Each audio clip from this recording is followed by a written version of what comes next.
Αθήνα 2009. Μια πόλη που παροτίζει στους γρήγορους ρυθμούς που επιτάσσει σύγχρονη εποχή, διατηρεί ακέραιο το στοιχείο του ρομαντισμού στην καθημερινότητά της, σαν μια παλιά, καλή ελληνική ταινία.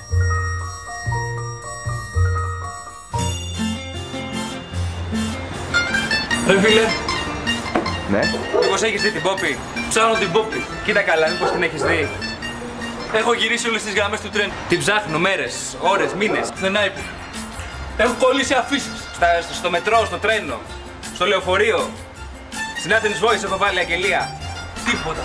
Πουθενά η Πόπη. Τι να κάνω, πες μου. Κοίτα τη ξανά.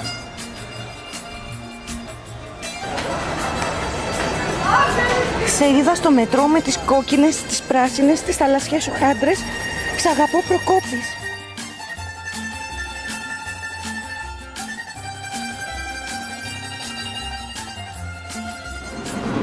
Συγγνώμη, λίγο την προσοχή θα ήθελα. Ψάχνω την Πόπη. Έχω γυρίσει όλα τα τρένα, μπλε, κόκκινες, πράσινες γραμμές. Μήπως την έχει δει την Πόπη? Αυτή η κοπέλα κάθε μέρα παίρνει εδώ το μετρό. Την ψάχνετε να της πω ότι την αγαπώ. Την ψάχνω καιρό. Τελευταία μου ελπίδα, δηλαδή την ψάχνω στο μετρό. Μήπως έχετε δει την Πόπη? Μήπως την έχετε δει? Τι λέτε κυρία μου, φτωχός αλλά τίμιος, μην μου δίνετε λεφτά. Δεν έχει δει κανένα την Πόπη. Θέλετε να ρίξετε άλλη μια ματιά? Την Πόπη, ορίστε. Φανταστείτε χωρίς τα γυαλιά. Ευχαριστώ για τον χρόνο σας. Πού είναι ο Βίσεν? Αυτή είναι. Πόπη! Προκόπη! Πόπη! Προκόπη! Πόπη! Προκόπη! Πόπη! Προκόπη! Σε ψάχνα, Πόπη! Πόπη, δεν το πιστεύω! Σους, μην πεις κουβέντα, Προκόπη! Πόπη δεν είπε. Τις πράσινες, τις κόκκινες, τις γραμμές του τρένου. Επίτηδες τις φτιάξανε να μη σε βρω ποτέ μου. Νιώθω μεγάλη ταραχή που σε έχω βρει καλέ μου.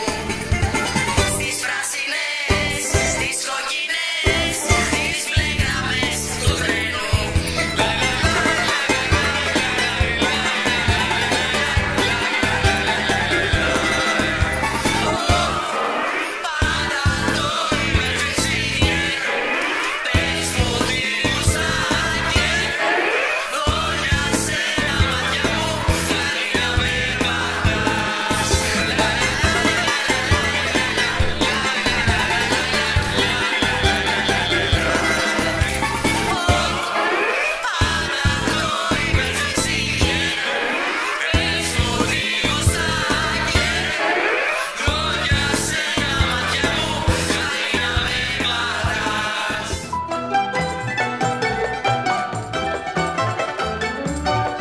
Αυτή ήταν η ιστορία του Προκόπη που έψαξε και βρήκε τη χαμένη του αγάπη.